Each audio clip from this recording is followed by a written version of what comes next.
Cambridge IELTS 9 by University of Cambridge ESOL Examinations, published by Cambridge University Press. This recording is copyright. CD 1. Test 1.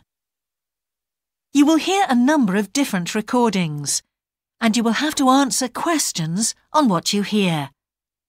There will be time for you to read the instructions and questions, and you will have a chance to check your work. All the recordings will be played once only. The test is in 4 sections. At the end of the test, you will be given 10 minutes to transfer your answers to an answer sheet. Now turn to Section 1.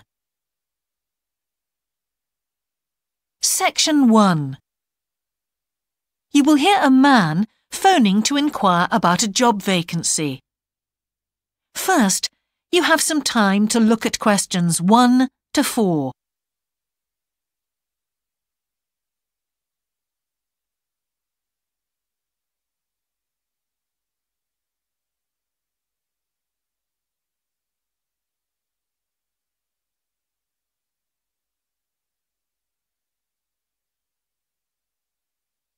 You will see that there is an example that has been done for you. On this occasion only, the conversation relating to this will be played first.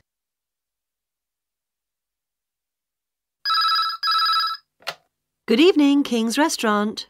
Good evening. I'm ringing about the job I understand you have vacant. Oh, yes. The job vacancy is at a restaurant, so a restaurant has been written in the space. Now we shall begin. You should answer the questions as you listen, because you will not hear the recording a second time. Listen carefully and answer questions 1 to 4.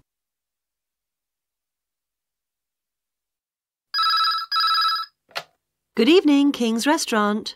Good evening. I'm ringing about the job I understand you have vacant. Oh, yes. I'd like to find out a few more details, if I may. Yes, of course. Can I take your name? It's Peter Chin. OK, Peter. Well, if you want to ask about the job, and then if we're both still interested, we could arrange for you to come for an interview. Great, thanks. I'm afraid I missed the advert for the job, but heard about it from a friend. That's no problem at all. What would you like to know? Well, what sort of work is it? Washing up? It's answering the phone. Oh, right, fine. And not waiting at table. That'd be good. And how many nights a week would it be? Well, we're really only busy at the weekend. So 2 nights? 3, actually, so it would work out at 12 hours a week. That'd be fine. It wouldn't interfere with my studies. Are you at the university? Yes, first-year physics student. Oh, right. And because I'm not an EU national, would I need a work permit? Yes, you would. Just get your tutor to sign it. That wouldn't be a problem if I were to get the job. Where exactly is the restaurant? Well, we have 2 branches. The one we're recruiting for is in Hillsdon Road. I don't know that. How do you spell it, please? It's HILLSDUNNE Road. Got that. Thanks. Is it near a bus stop? Yes, the nearest one would probably be just beside the library. Oh, yes, I know it. That'd be fine for me. And could I ask about the pay? We're offering £4.45 an hour. That's very good. My last job was £3.95 an hour. Before you hear the rest of the conversation, you have some time to look at questions 5 to 10.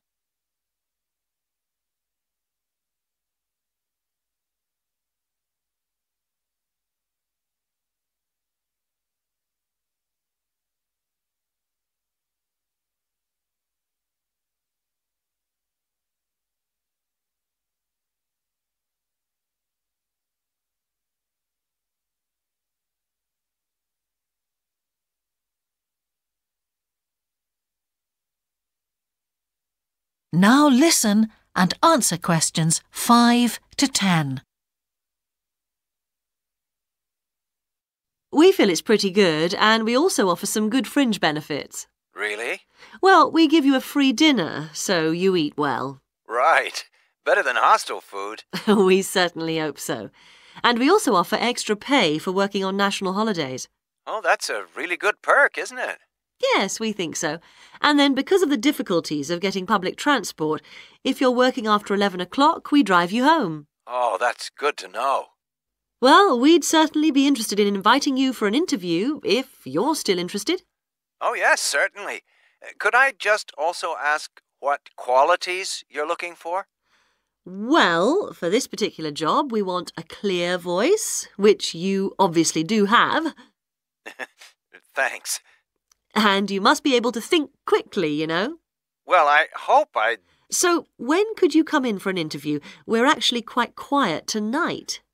Sorry, I couldn't come tonight. Or tomorrow, I'm afraid. Thursday's okay. That'd be 22nd of October? Fine. After 5 p.m? Yes, fine. Would 6 o'clock be okay? Perfect. And could you bring along the names of 2 referees? Yes, that's fine. No problem. Good. I look forward to seeing you. Oh, by the way, who should I ask for? Oh, yes, of course. Sorry. My name is Samira Manuja. Can you spell that, please? M-A-N-U-J-A. Okay. I've got that. Thanks very much. Look forward to seeing you later on, then. That is the end of section 1. You now have half a minute to check your answers.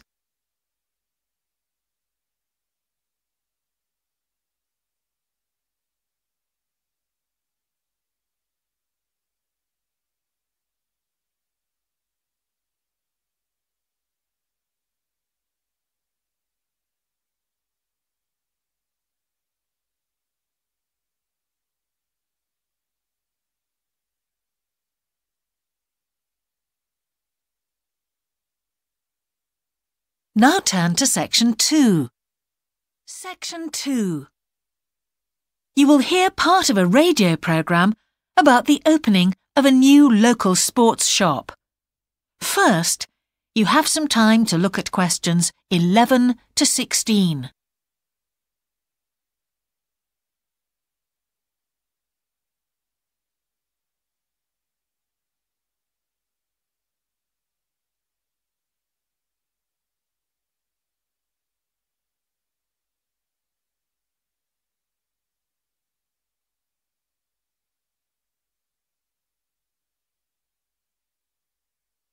Now listen carefully and answer questions 11 to 16.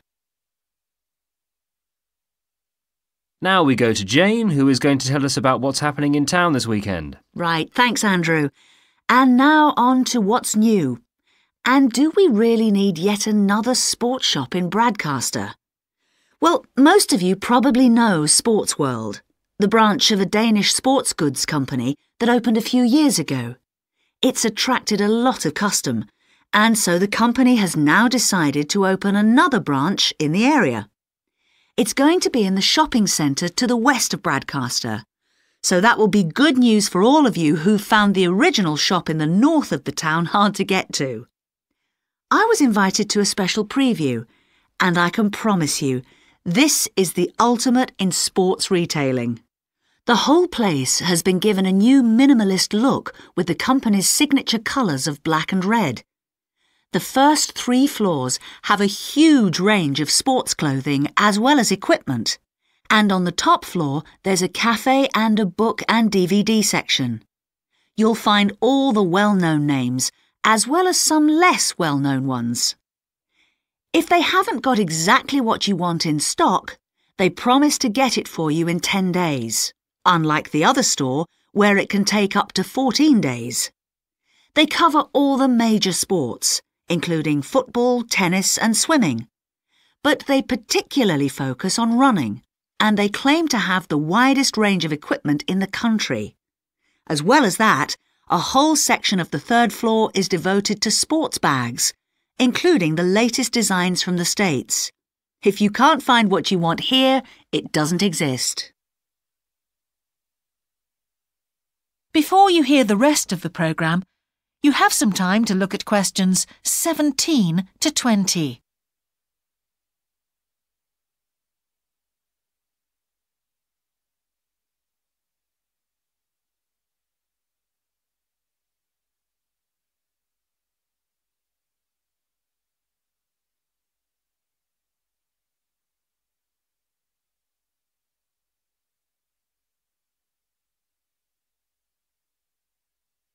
Now listen and answer questions 17 to 20. The shop will be open from 9 a.m. this Saturday, and if you go along to the opening, then you'll have the chance to meet the national 400 metres running champion, Paul King, who's coming along to open the shop. And he will be staying around until about midday to chat to any fans who want to meet him and sign autographs. Then there will be a whole range of special attractions all weekend. There will be free tickets for local sporting events for the first 50 customers, and also a special competition open to all. Just answer 15 out of 20 sports questions correctly to win a signed copy of Paul King's DVD, Spring Tips, while the first person to get all the questions correct gets a year's free membership of the Broadcaster Gym. All entrants will receive a special sports calendar with details of all Broadcaster fixtures in the coming year. One of the special opening offers is a fitness test, a complete review of your cardiac fitness and muscle tone, actually done in the shop by qualified staff. This would normally cost £30, but is available at half price for this month only. There are only a limited number of places available for this, so to make a booking, phone 560 341.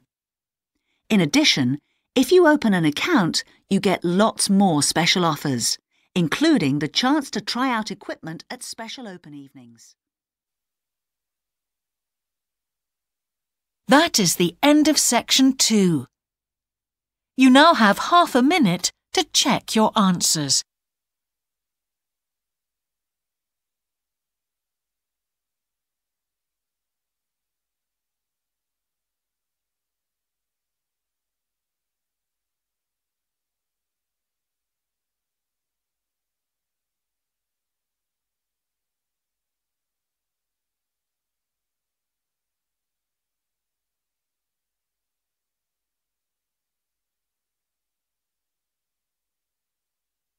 Now turn to section 3. Section 3. 2 overseas students called Spiros and Hiroko have just finished the first semester of their university course. They are discussing with their English language teacher how they coped with the course. First, you have some time to look at questions 21 to 25.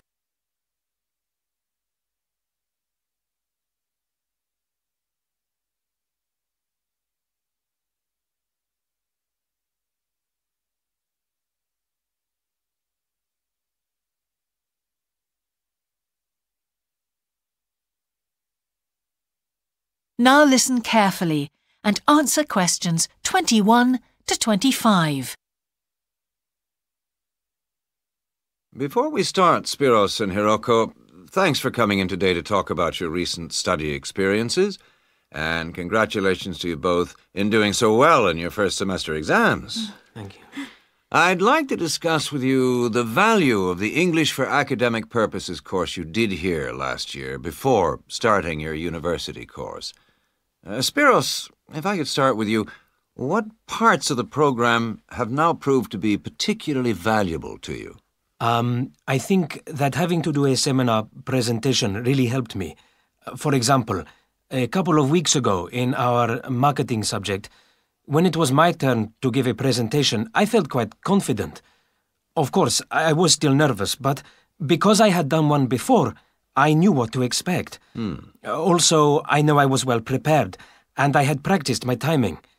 In fact, I think that in relation to some of the other people in my group, I did quite a good job, because my overall style was quite professional. What about you, Hiroko? That's interesting. In my group, I was really surprised by the way the students did their presentations. They just read their notes aloud. Can you believe that? They didn't worry about their presentation style or keeping eye contact with their audience. And I remember that these things were really stressed to us in the course here. So, how did you approach your presentation, Hiroko? Well, to speak frankly, I read my notes too. At the time, it was a relief to do it this way, but actually when I had finished, I didn't feel any real sense of satisfaction. I didn't feel positive about the experience at all. That's a pity. You know, although I was pleased with my presentation, I am not so pleased with my actual performance right now in the tutorials. During the whole semester, I've not said anything in our tutorial discussions. Not a word. Really, Spiros? Why's that? Do the other students talk too much? It's partly that, but it's mostly because I have had no confidence to speak out. Their style of speaking is so different. It's not the style we were used to during the course. They use so many colloquialisms. They're not very polite, and sometimes there seems to be no order in their discussion. Also, they are very familiar with each other, so because they know each other's habits, they can let each other into the discussion. You're right, Spiros. I have experienced that too. Before you hear the rest of the conversation, you have some time to look at questions 26 to 30.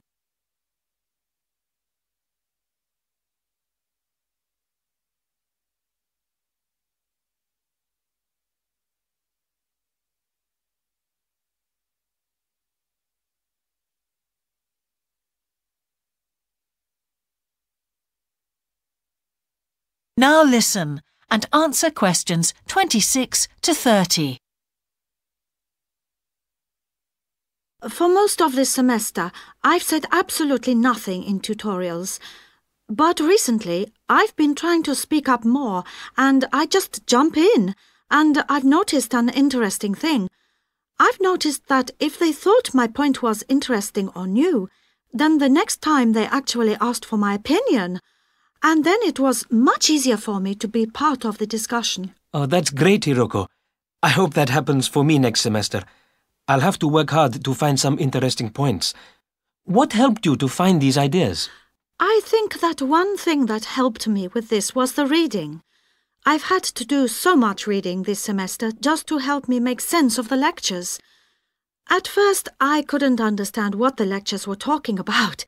So I had to turn to the books and journals. Every night I read for hours, using the lists of references that were given, and I made pages of notes. At breakfast, I read and read my notes again. This habit has helped me to follow the ideas in the lectures, and it's also given me some ideas to use in the tutorials. But I did so much reading anyway. I don't think there's any time left over for anything extra. My reading speed is still quite slow, though I'm much better at dealing with vocabulary than I used to be. What else do you think we could add to the course program to help with this reading problem? There's not really anything because it's my problem. I remember we were given long articles to read. We didn't like that, but now I realize that reading those long articles was good preparation for the things I need to read now. Also, in class, we regularly had speed reading tasks to do, and we kept a record of our reading speed, so the teachers were encouraging us to work on that. That's true, Spiros, but what we read could have been different. Sometimes in the English class, I felt frustrated when I had to read articles about the environment or health or education, because I wanted to concentrate on my own field, but we didn't read anything about engineering. So I think I wasted some time learning vocabulary I didn't need. But surely the strategies you were taught for dealing with that vocabulary were helpful? Yes, but psychologically speaking, I would have felt much better working on reading from my own field. What do you think, Spiros? Oh, I agree. That would have helped my confidence too, and I would have been more motivated. It was good, though, that we could work on our own topics when we wrote the research assignments. Okay, let's move on to writing now. That is the end of section 3. You now have half a minute to check your answers.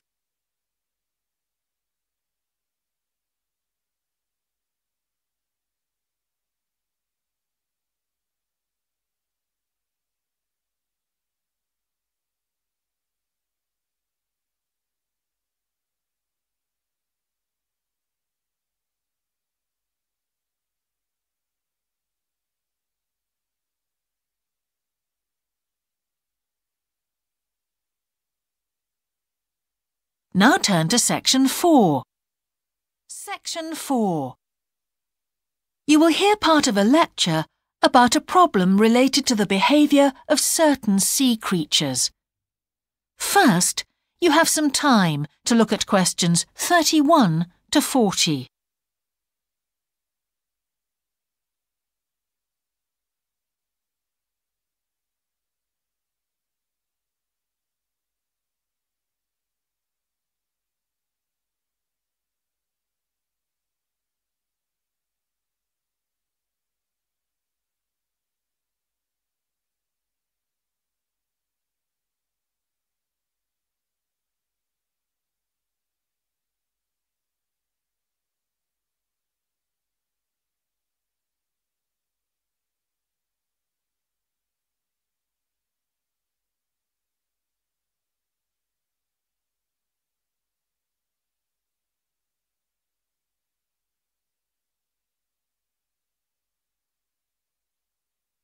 Now listen carefully and answer questions 31 to 40. Good afternoon, everyone.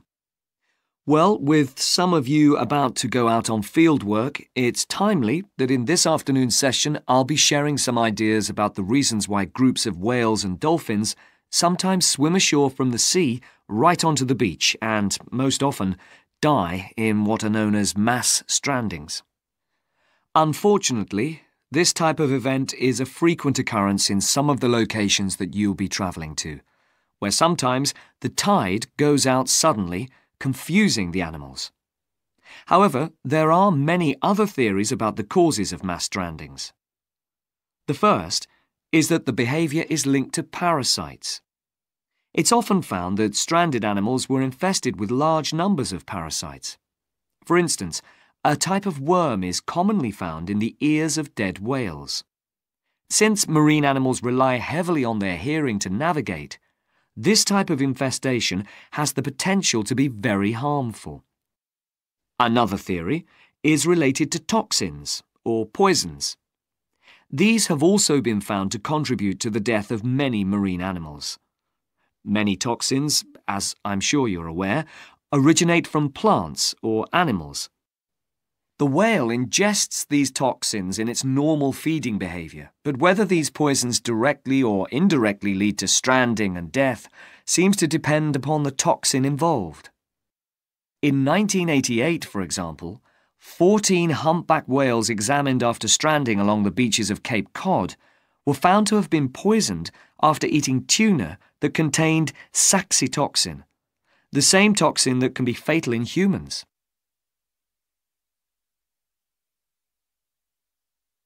Alternatively, it has also been suggested that some animals strand accidentally by following their prey ashore in the confusion of the chase.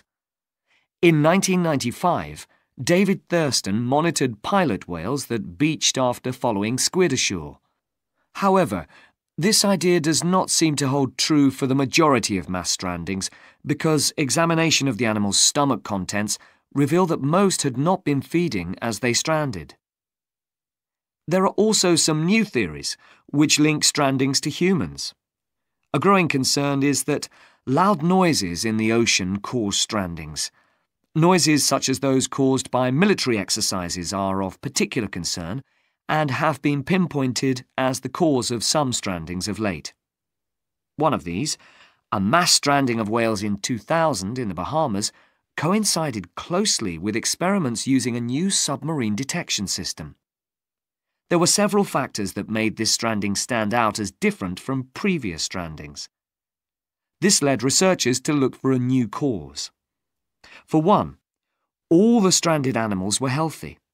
In addition, the animals were spread out along 38 kilometres of coast, whereas it's more common for the animals to be found in a group when mass strandings occur. A final theory is related to group behaviour and suggests that sea mammals cannot distinguish between sick and healthy leaders and will follow sick leaders, even to an inevitable death. This is a particularly interesting theory, since the whales that are thought to be most social, the toothed whales, are the group that strand the most frequently. The theory is also supported by evidence from a dolphin stranding in 1994. Examination of the dead animals revealed that, apart from the leader, all the others had been healthy at the time of their death. Without one consistent theory, however, it is very hard for us to do anything about this phenomenon except to assist animals where and when we can. Stranding networks have been established around the world to aid in rescuing animals and collecting samples from those that could not be helped. I recommend John Connor's Marine Mammals Ashore as an excellent starting point if you're interested in finding out more about these networks or establishing one yourself. That is the end of section 4. You now have half a minute to check your answers.